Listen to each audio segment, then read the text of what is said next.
오늘 함께 은혜 나누실 말씀은 사사기 7장 9절부터 15절까지 말씀입니다.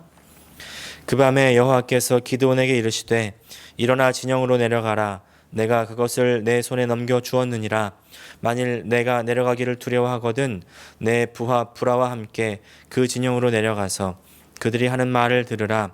그 후에 내 손이 강하여져서 그 진영으로 내려가리라 하시니 기드온이 이에 그의 부하 브라와 함께 군대가 있는 진영 근처로 내려간즉 미디안과 아말렉과 동방의 모든 사람들이 골짜기에 누웠는데 메뚜기의 많은 수와 같고 그들의 낙타의 수가 많아 해변의 모래가 많음 같은지라. 기드온이 그곳에 이른즉 어떤 사람이 그의 친구에게 꿈을 말하여 이르기를 보라 내가 한 꿈을 꾸었는데 꿈에 보리떡 한 덩어리가 미디안 진영으로 굴러들어와 한 장막에 이르러 그것을 쳐서 무너뜨려 위쪽으로 엎으니 그 장막이 쓰러지더라. 그의 친구가 대답하여 이르되 이는 다른 것이 아니라 이스라엘 사람 요아스의 아들 기드온의 칼이라. 하나님이 미디안과 그 모든 진영을 그의 손에 넘겨주셨느니라 하더라. 기드온이 그 꿈과 해몽하는 말을 듣고 경배하며 이스라엘 진영으로 돌아와 이르되 일어나라 여호와께서 미디안과 그 모든 진영을 너희 손에 넘겨주셨느니라 하고 아멘. 오늘 사사기 7장 9절부터 15절까지 말씀을 중심으로 하나님의 사람의 전쟁 준비 세 번째 시간 확신이라는 제목으로 함께 은혜를 나누기 원합니다. 이제는 우리 삶에서 뗄래야 뗄 수 없는 것이 바로 스마트폰입니다. 한 집에 있어도 각자의 스마트폰을 손에서 놓지 않습니다. 그리고 다른 건 잊어도 핸드폰, 이 스마트폰은 꼭 챙겨가지고 나갑니다. 내가 가는 곳에 핸드폰은 꼭 따라다니죠. 이제 그러다 보니까 핸드폰의 위치를 추적하면 내 배우자, 내 애인, 내 자녀의 위치를 파악할 수가 있습니다. 그래서 개발된 앱이 오빠 믿지라는 앱입니다. 오빠 믿지. 사실 2010년 10월에 개발되었는데 연인이나 부부간에 이 앱을 설치만 하면 서로의 위치를 언제든지 확인할 수 있는 그런 앱입니다. 그런데 사람들이 이 앱을 악마의 맵이라고 불렀습니다. 이유가 핸드폰 전원을 일부러 끄지 않는 이상 상대방에게 자신의 위치를 감춘다는 것이 불가능하기 때문에 그렇습니다. 그래서 예전에는 밤늦게 남편이 안 들어올 때 이상하다 이렇게 촉이 왔을 때 전화해가지고 어디야? 그러면 야근하고 있어. 그러면 넘어갈 수가 있었지만 이제는 이 앱이 있으면 상대방의 위치가 노래방에 있는지 술집에 있는지 위치가 정확하게 찍히기 때문에 거짓말을 할 수가 없게 된 겁니다. 혹시 이 앱을 말씀드리는 순간 이런 앱이 있어? 당장 나한테 필요한 앱인데? 이렇게 생각하시는 분들이 아마 있을지도 모르겠습니다. 당시의 사람들로 같은 마음이었는지요. 이 앱이 앱스토어에 발표된 지 이틀 만에 앱 다운로드 순위권에 들고요. 실시간 검색어에 막 오르는 것을 시작으로 해서 3개월 만에 47만 명의 가입자가 생겨날 만큼 엄청난 관심과 인기를 끌었습니다. 근데 이 앱을 구하시려는 분들 조심하셔야 됩니다. 사실 이미 구할 수도 없지만요. 왜냐하면 이 앱은 아주 심각한 오류를 한 가지 안고 있습니다. 바로 사생활 정보가 침해된다는 것입니다. 그래서 2011년 1월 달에 이 앱의 개발자와 대표 8명이요. 불구속 입건되는 일이 있었습니다. 아마 이 앱을 이용하는 사람들도 이 앱이 뭔가 올바르지 않겠다 이런 생각하지 않았을까요? 왜냐하면 이것이 사생활 침해이기 때문입니다. 개인의 동의 없이 아무 때나 언제든지 원하는 때 위치 정보를 전송한다는 것이 사실은 뭔가 잘못되었다는 것을 상식이 있다면 다 느낄 수 있었기 때문이죠. 그러나 그럼에도 불구하고 이 약 50만 명에 달하는 사람들이 이 앱을 사용했습니다. 그만큼 서로에 대한 불신과 의심이 가득하다는 반증이겠죠. 앱 이름 오빠 믿지라는 말에서부터요. 벌써 우리에게 풍겨지는 뉘앙스가 있지 않습니까? 오빠 믿지? 손만 잡을게 라고 말하는 오빠 여러분 믿을 수 있겠습니까? 우리 사람은요 믿을 수가 없는 존재입니다. 또 그렇기도 하고요 믿지 않는 존재이기도 합니다. 안에 의심과 불신이 가득합니다. 우리가 기도원을 계속해서 나누고 있는데 이 기도원에 가득한 의심을 우리는 확인하게 됩니다. 그러나 기도원의 그 의심하고 불안해하는 모습을 보면서 저는 계속해서 떠오르는 한 사람이 있었습니다. 바로 그 사람이 접니다. 기도원이 얼마나 이 저라는 사람, 아니 더 직설적으로 나라는 인간을 정확하게 대변해 주는지요. 그러나 그런 의심 많고 믿음 없는 기도원에게 하나님께서는 확신을 주십니다. 그래서 하나님과 함께 할 수 있도록 이끌고 가시는 겁니다. 만들어 가시는 겁니다. 오늘 같이 말씀을 통해서 계속해서 불안해하는 기도원에게 하나님께서는 어떻게 확신을 주시고 만들어 가시는지를 살펴보면서 은혜를 나누기 원합니다. 첫 번째, 하나님께서 사람에게 약속을 이루어 주셨습니다. 약속을 이루어 주셨습니다. 9절 말씀 같이 읽습니다. 그 밤에 여호와께서 기드온에게 이르시되 일어나 진영으로 내려가라. 내가 그것을 내 손에 넘겨 주었느니라. 9절의 말씀이 참 감사한 말씀, 바로 은혜의 말씀, 우리가 꼭 붙들어야 할 말씀입니다. 기드온 앞에 놓인 이 미디안, 지난 7년 동안 그 미디안 때문에 사는 게 사는 것 같지 않았습니다. 굶주리고 억눌리고 궁핍하게 지냈습니다. 인간답지 않은 삶을 살았습니다. 다른 사람들 눈치만 슬슬 보면서 두려워 떨던 그 기드온을 한번 생각해 보십시오. 이 미디안이 두려워서 포도주 틀에서 밀을 타작합니다. 그 두려운 마음에 자존감도 낮아졌습니다. 나는 아무것도 할 수 없는 사람이라고, 나는 가장 작은 자라고 그렇게 생각하고 있는 겁니다. 이 사람이 계속 이렇게 살아갔다고 생각해 보십시오. 미디안의 괴롭힘 속에서 혹 살아남았다고 하더라도 살면서 무슨 일을 마음껏 해볼 수 있었겠습니까? 계속 그냥 그렇게 자기 운명을 한탄하면서 삶에 대한 불만, 불평이 가득한 채로 불평론자, 비관론자가 되지 않았겠습니까? 그러나 하나님께서는 이런 기드온에게 큰 용사다 이렇게 불러주시고, 이 기드온에게 너는 하나님의 사람이라고, 할 수 있는 사람이라고 말씀해 주십니다. 그리고 그렇게 그의 인생을 인도해 주시는 것입니다. 하지만 여러분 기억하십시오. 기드온이 할 수 없는 사람에서 할 수 있는 사람이 된 것이 아니라 하나님께서 해주시는 인생을 살게 되었다는 것입니다. 하나님께서 일하시는 그 역사에 동참할 수 있는 사람이 되게 해주신 것입니다. 이 둘에는 큰 차이가 있는 겁니다. 할 수 없는 존재, 원래 아무것도 아닌 존재를 하나님께서는 불러주셔서 성령으로 덧입혀 주시고 하나님의 역사에 동참하게 해주시고, 그래서 하나님의 승리에도 동참하게 해 주십니다. 특별히 오늘 말씀은요, 기드온에게 승리를 선언해 주시는 말씀입니다. 너에게 미디안을 넘겨 주었다, 승리했다. 우리나라 문장에는 사실 잘 나타나지 않지만 히브리어 문법을 보면 완료형을 썼습니다. 이미 승리가 완료되었다는 것입니다. 주어졌다는 것입니다. 그런데 지금 하나님께서 이 약속을 주시는 시점이 언제냐면 기드온이 아직 전쟁을 하기 전입니다.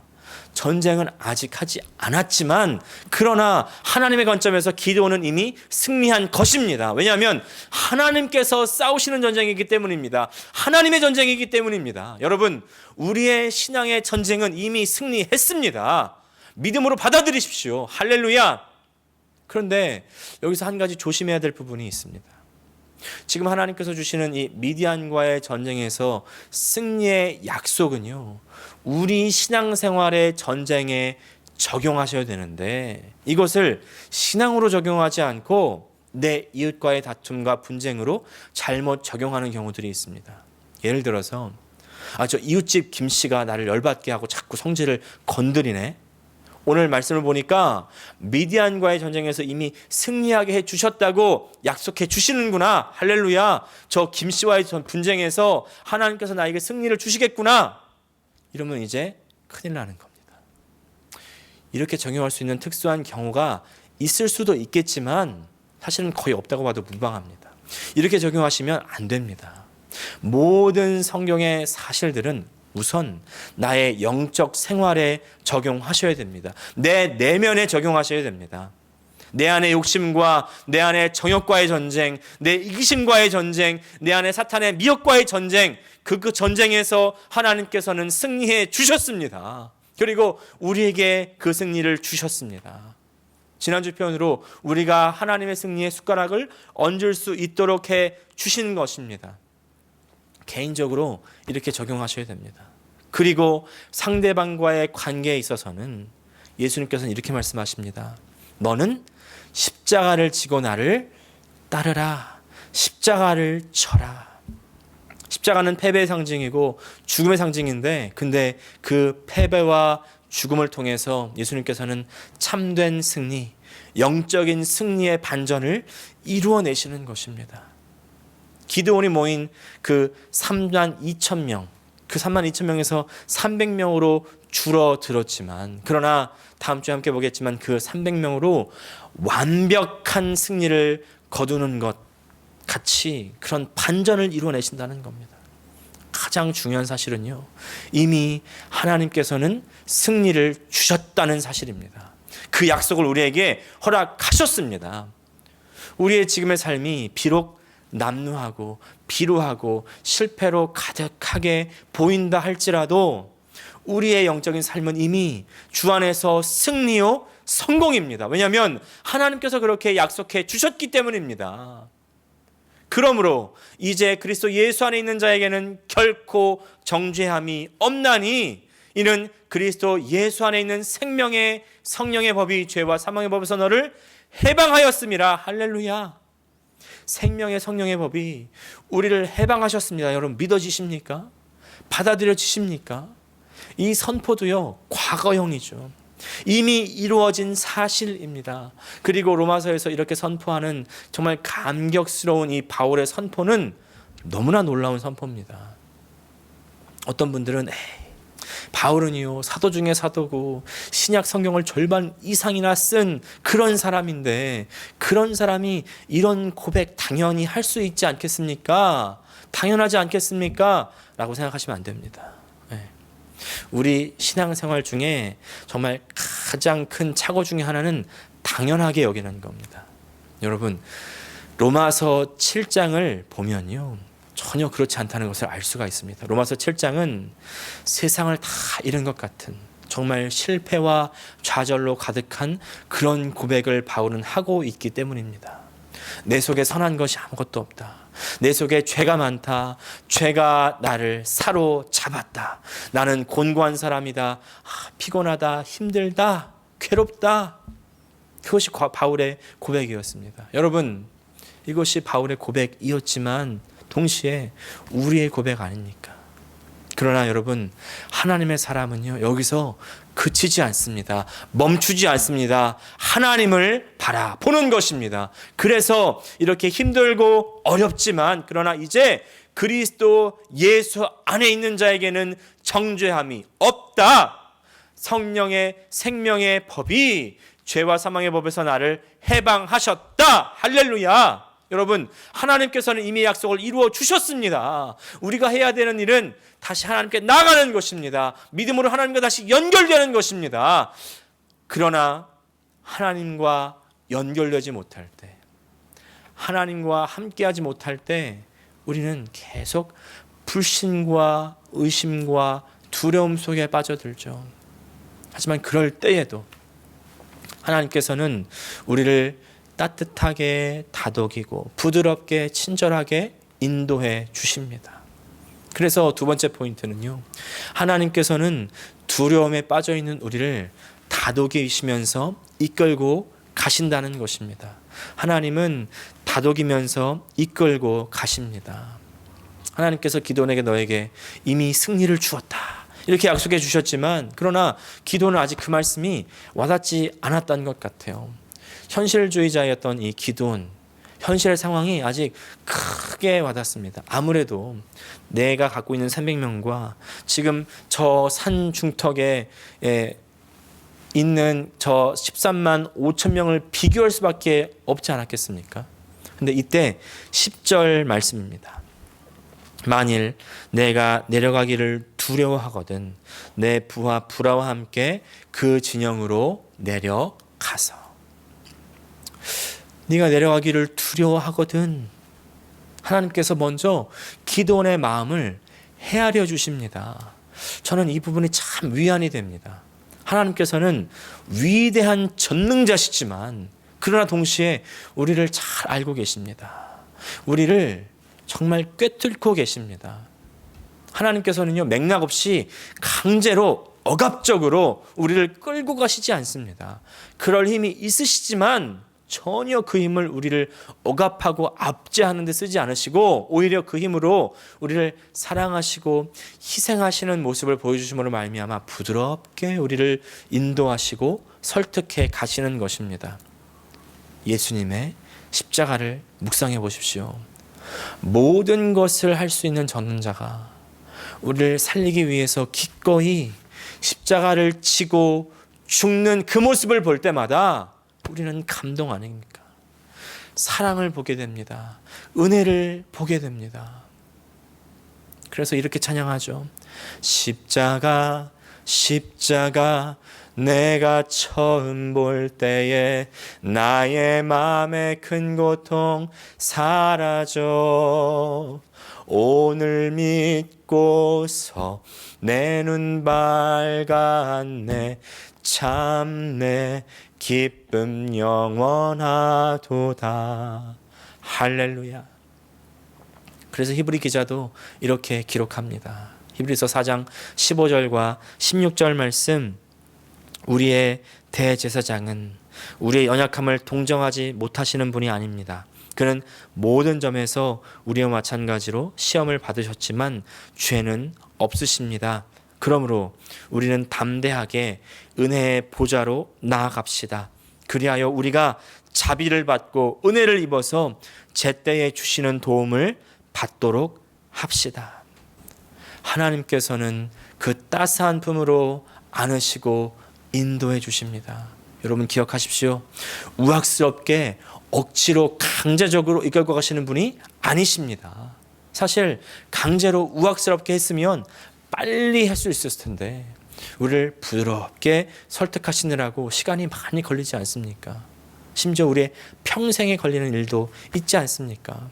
여러분 우리가 하나님의 설득에 빨리 굴복하셔야 됩니다. 빨리 설득당해야 됩니다. 그래야 쉬워집니다. 하나님의 설득하심 아래 힘을 빼시기를 바랍니다. 빨리 하나님 앞에 항복하시기를 바랍니다. 자비를 얻고 은혜를 입으십시오. 제때에 주시는 그 도움, 개역개정판 번역으로 보니까 때를 따라 돕는 은혜, 그 은혜를 받으십시오. 그 은혜가 있습니다. 바로 하나님께서 주시는 확신입니다. 세 번째 포인트, 하나님께서 확신을 주십니다. 나는 현실을 바라볼 때 아직도 두렵고 믿어지지가 않지만 그러나 하나님께서는 확신을 주시는 것이죠. 자, 이제 기드온은 하나님의 배려 속에서 부하인 부라와 함께 이제 미디안 진영으로 몰래 내려왔습니다. 역시 내려오자마자 기드온에게 보이는 건요, 수없이 많은 그 미디안의 군대입니다. 10절 말씀, 미디안과 아말렉과 동방의 모든 사람들이 골짜기에 누웠는데 메뚜기의 많은 수와 같고 그들의 낙타의 수가 많아 해변의 모래가 많음 같은지라. 여기서 나오는 보리떡 한 덩어리라는 말이 참 재밌습니다. 왜 하필 보리떡 한 덩어리일까요? 보리떡은 사실 보리빵이죠. 이 보리빵 한 덩어리라는 말의 히브리어는 레헴, 세호와 쌀룰이라고 합니다. 레헴, 빵, 세호와 보리, 그리고 쌀룰, 한 덩어리 이렇게 번역했는데 사실 한 덩어리로 번역한 이 쌀룰이라는 말은 하팍스 레고메논이라고 해서 성경의 전체를 통틀어 단 한 번밖에 나오지 않는 표현입니다. 성경에 단 한 번밖에 나오지 않기 때문에 그 뜻을 정확하게 알 수 없습니다. 그런데 이와 비슷한 발음과 이 알파벳의 단어가 아랍어에 남아 있습니다. 살라라고 해서 말라 비틀어졌다라는 뜻입니다. 말라 비틀어진 보리빵을 한번 상상해 보십시오. 또 그런가 하면 또 어떤 목사님은 이 보리빵이라는 음식이 이스라엘에서 가장 흔한 음식, 천한 음식이라고 표현하시기도 합니다. 자, 그렇다면 귀하지도 않은 가장 흔한 그 보리빵, 게다가 말라 비틀어진, 온전한 것도 아닌 말라 비틀어진 그 보리빵, 그것을 딱 듣자마자 기드온이 무엇을 생각했을까요? 혹시 자기 자신을 떠올리진 않았을까요?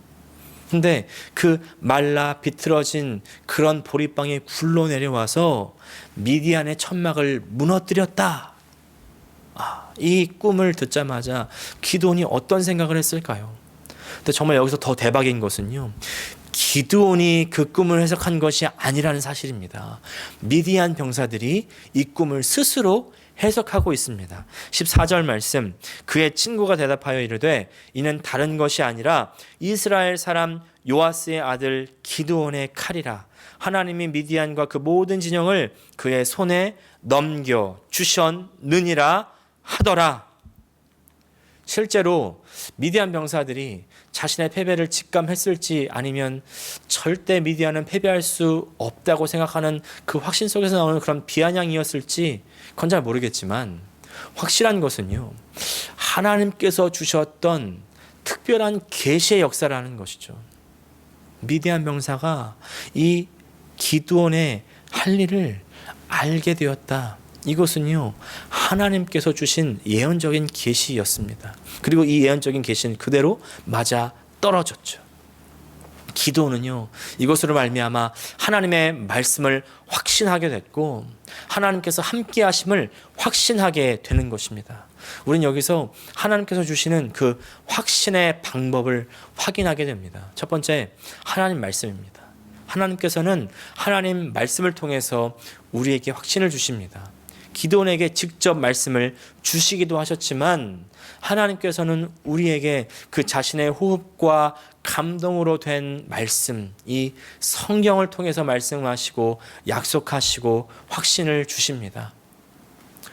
또 그런가 하면 두 번째는 주변 사람들입니다. 하나님 말씀으로 확인하지 못할 때에 주변 사람들의 입을 통해서 확인하게 해주실 때가 있습니다. 그래서 내 주위에 어떤 사람들이 있는가가 정말 중요합니다. 하나님 말씀을 말해줄 수 있는 사람들이 내 주변에 있습니까? 또 그런가 하면 마지막 세 번째로 환경입니다. 기드온이 지금 이 미디안 병사가 꿈을 꾸고 나서 그 꿈에 대해서 이야기를 서로 나누는 이 시간, 이 장소에 와 있는 것은 절대로 우연이 아닙니다. 하나님께서 인도해 주신 것입니다. 기드온을 그렇게 이끄셨던 하나님께서 우리의 삶에 직접 개입하셔서 세세한 부분 가운데서 항상 인도하고 계십니다. 사랑하는 여러분, 우리의 삶은 우연이 없습니다. 우연이 아닙니다. 하나님의 인도하심입니다. 하나님께서 자신의 삶을 이곳까지 이끌어 오시면서 세세하게 일하심을 확인하고 확신한 이 기도는 그제서야 하나님께 경배를 올려드리게 되죠. 마지막 포인트, 하나님을 확신한 사람들은요, 경배로 하나님께 영광을 올려드립니다. 하나님을 경배합니다. 15절 말씀입니다. 기드온이 그 꿈과 해몽하는 말을 듣고 경배하며 이스라엘 진영으로 돌아와 이르되 일어나라, 여호와께서 미디안과 그 모든 진영을 너희 손에 넘겨 주셨느니라 하고, 기드온이 드디어 하나님께 경배합니다. 기드온이 처음에 9절의 말씀, 하나님께서 기드온에게 말씀하시죠.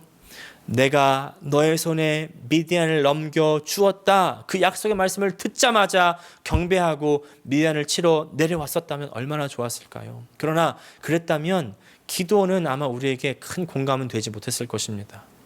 하나님께서 계속해서 말씀해 주시고 약속해 주시지만 바로 확신하지 못하는 모습, 영락없이 나의 모습 아니겠습니까? 이제 하나님의 세심한 손길을 통해서 기드온은 드디어 확신하게 되는 것이죠. 기드온이 승리를 확신한다는 것도 중요하지만, 그러나 승리를 확신하는 것보다 더 중요한 사실은 기드온은 하나님께서 자신과 함께 한다는 것을 확신한다는 사실입니다.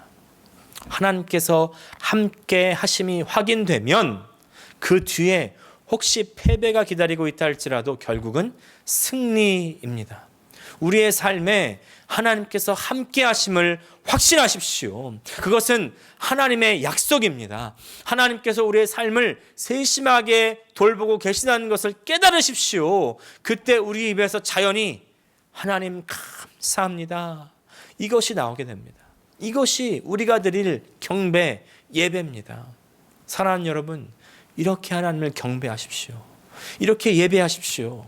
물론 주일에 함께 모여서 예배드리는 거 정말 중요합니다. 그러나 더 중요한 것은 매일의 삶 속에서 내 삶에 함께 계신 하나님을 인정하는 것입니다. 내 삶이 나의 것이 아니고 하나님의 것입니다. 하나님께서 나의 왕이십니다. 나의 하나님이십니다. 나의 주 되신 하나님을 인정합니다. 그것이 진정한 왕을 향한 경배입니다. 예배입니다. 내 삶의 예배로 하나님께 영광 올리시는 우리 성도들 되시기를 간절히 축복합니다. 이제 마지막 이야기만 드리고 오늘 말씀을 마무리합니다. 전 세계에서 가장 많이 인쇄되고 팔린 책은 성경입니다. 그렇다면 두 번째로 많이 인쇄된 책은 무엇일까요? 존 버년이 쓴 Pilgrim's Progress, 바로 철로 역정입니다. 이 철로 역정은 크리스천이라는 사람이 천국으로 가는 여정을 쓴 책이죠. 크리스천이 죄의 짐을 십자가 앞에서 내려놓고 이제 소망이라는 친구와 함께 천국을 향해 순례의 길을 갑니다. 가는 중에 의심의 성에 들어가게 됩니다. 의심의 성에 들어가 보니까 그 성의 주인의 이름은 절망입니다.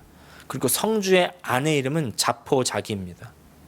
왜 의심에 빠지면 절망으로 들어가고 다 포기하게 되지 않습니까?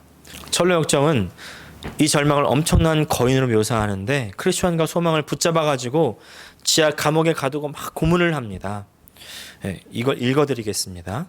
토요일 한밤중쯤 되었을 때 두 사람은 기도를 하기 시작하였는데 그 기도는 거의 날이 셀 때까지 계속되었다.